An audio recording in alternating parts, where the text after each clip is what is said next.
내 인생에는 하남미사가 내 사랑인가요?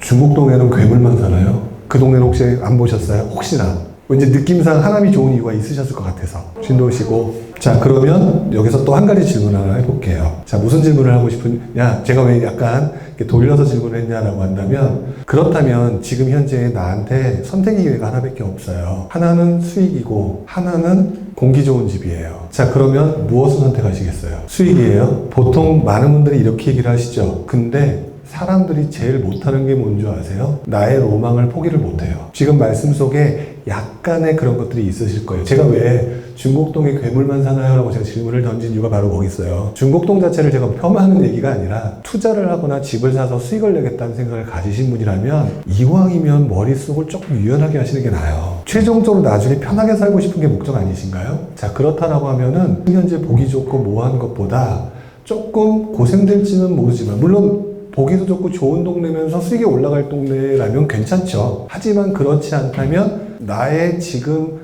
머릿속에서 나를 좌우하는 것들을 잠깐 버리실 수도 있어야 되는데, 대부분의 사람들이 무슨 행동을 취하면 이거를 버릴 수 있다 없다 여부를 생각 자체를 못해요. 그냥 나는 정해놨어. 그 정한 게 바뀔 수도 있다 없다라는 부분을 생각을 못해요. 그래서 어떤 상황이 발생되느냐, 다산신도시라고 하남 위쪽에 있죠. 다산신도시가 처음 생길 때, 지금 다산신도시 보면 느낌이 어떠신가요? 가보신 분 있나요? 어떠세요? 깨끗하고 좋아요, 깨끗해요 라고 하죠. 근데 다산신도시 분양할 때 여러분들이 뭐라고 했는 줄 아세요? 여기도 사람 사냐고 그래요. 그리고 교통 더럽게 불편하다고 그렇게 얘기를 했단 말이죠. 제 책에도 다산신도시가 나와요. 그때 뭐가 있었냐면은 교통이 되게 불편했던 그런 시절이었죠. 바꿔 말하면 사람들은 현재 기준으로 미래를 봐요. 다산신도시 사례를 들었지만 현재의 안 좋은 점을 보면서 미래를 평가해버리는 못된 습성이 있어요. 근데 생각해보세요. 이걸 조금 머릿속에 있는 거를 유연하게 해가지고 하면,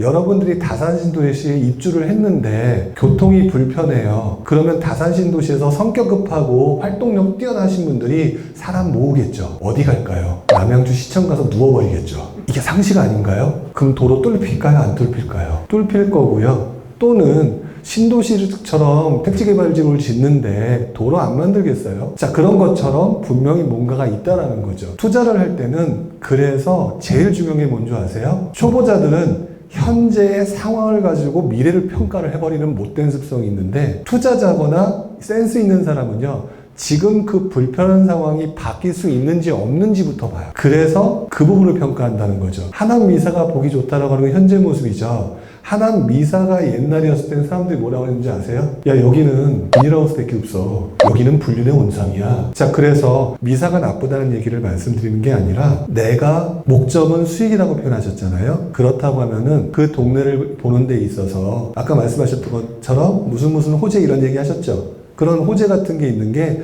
남들하고 똑같은 수준으로 그냥 곁다리로 대충 얘기하면 안 돼요. 조금 더 공부도 해보고, 자, 그렇게 판단하게 되면 상대적으로 적은 비용으로 수익률을 많이 낼 수 있는 곳. 근데 하남미사가 지금 집값이 어때요? 엄청 비싸죠. 근데 못 넣겠죠. 못 넣을 거라고요. 이게 또 개인적인 거죠. 혹시 그 옆에 있는 하남 풍산지구는 가보셨나요? 안 가봤어요? 자, 이렇게 내가 사랑에 빠지면 그놈만 보여요. 바로 주변에 풍산지구라고 있어요. 물론 미사보단 못해요. 하지만 미사가 안 되는 사람들은 하남에서 살아야 되면 글로 갈 수가 있겠죠. 왜? 하남에 지하철이 뚫렸죠. 그쵸? 그런 것들을 따지면서 그렇게 움직일 수 있는 거기 때문에, 투자자이거나 수익을 추구하시려고 한다면 단계별로 하나씩 가면서, 나 같은 사람이 사랑스러운 곳인데 내가 막혔을 때 여러 가지 이유로, 그러면 그 사람들이 어디로 움직일까? 갑자기 하남을 보던 사람이 저 멀리 김포를 볼까요? 김포 어쩌고저쩌고 얘기하면 뭔 헛소리야 라고 할 거예요. 왜? 한 번도 그걸 해본 적이 없지만. 하지만 그 주변에서 머물 수 있는 거기 때문에 그렇게 찾아보시는 방법도 되게 좋다. 그리고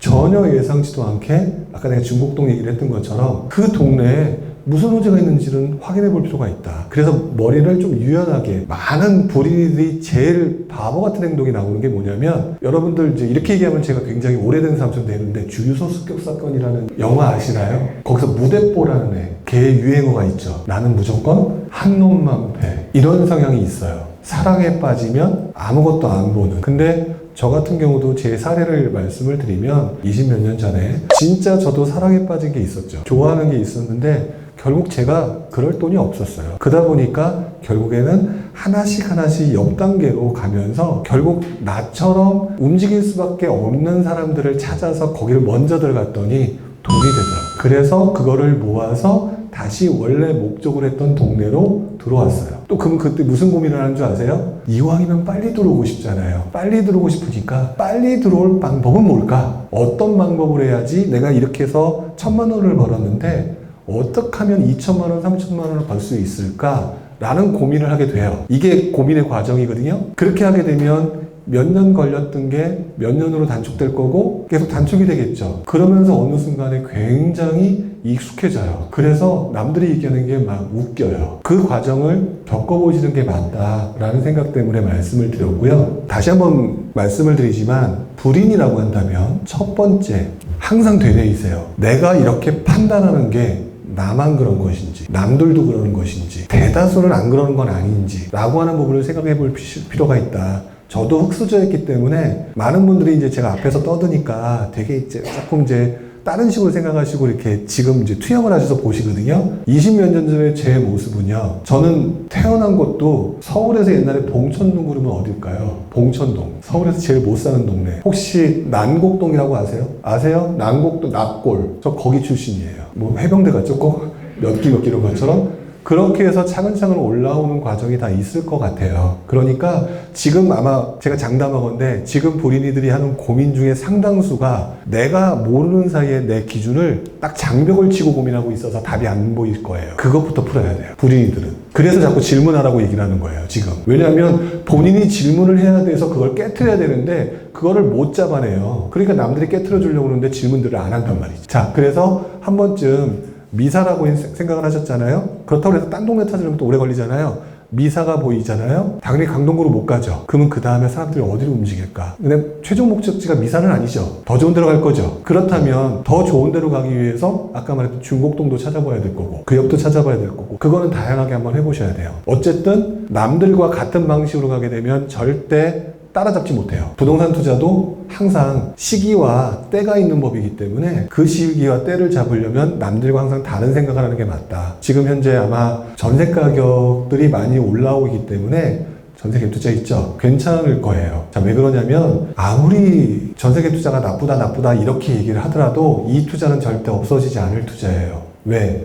투자 세계에서 남의 돈으로 이자 안 내고 투자하는 방법이 얘 말고 또 뭐가 있을까요? 자, 그러면 이렇게 생각할 수도 있는 거죠. 요즘 분위기에 원래 전세가 몇 년 살았어요? 2년 살았죠. 모든 사람들의 상식 속에는 2년이 살아요. 맞죠? 상식을 바꿔야 된다고 제가 얘기하는데 2년을 사는데 4년이 됐어요. 4년씩 있는 집을 이번에 전세 주고 살면 답답하죠. 그래서 안 하죠. 그랬더니 4년짜리 지금 이제 막 들어가는 집은 비싼데 지금 2년 더 남은 계약갱신권을 청구한 집은 전세 가격도 낮고 집값은 어때요? 집값도 낮죠. 전세 가격도 낮고 집값이 낮은 거를 역으로 돌려보면 2년 지나면 계약갱신권 청구해버리게 되면 2년만 남죠. 그러면 기존의 2년 거랑 똑같죠. 전세 가격이 올라가 버린 것보다도 훨씬 더 싸게 살 수 있는 물건이 있으면 그거 잡을 수 있는 거죠. 생각을 바꾸면 또는 4년짜리를 입원해서 전세가를 아예 많이 올려. 그러면 갭이 줄어들겠죠. 물건들이 요것만 해라 저것만 해라는 게 아니라 4년 나는 나이가 젊기 때문에 까짓 거라고 얘기할 수 있죠. 지금은 2년이라는 게 고정관념이 딱 바뀌었다가 4년 되니까 우와 길다 하는데 모든 세상이 4년 돼봐요. 4년이 정상이에요. 생각이 바뀐다니까요. 원래 4년이 정상이에요. 모든 게 4년밖에 없으니까. 원래부터 4년짜리면 그러면 지금 기회에 전세 금액이 많이 올라가는 상황이죠. 없어는 그런다. 그러면 올리게 되면 어떤 상황이 돼요? 갭이 줄어들죠. 그러면 누군가에는 이게 투자 기회가 되죠. 고정관념으로만 접근만 하게 되면 얘도 이래서 문제, 쟤도 저래서 문제거든요. 시간이라고 하는 부분을 여유 있게 생각하거나 나는 이래도 돼 라고 하는 생각 가지고 있으면 그리고 구멍 한번 또 찾아볼까요? 2년짜리 보통 계약을 하죠.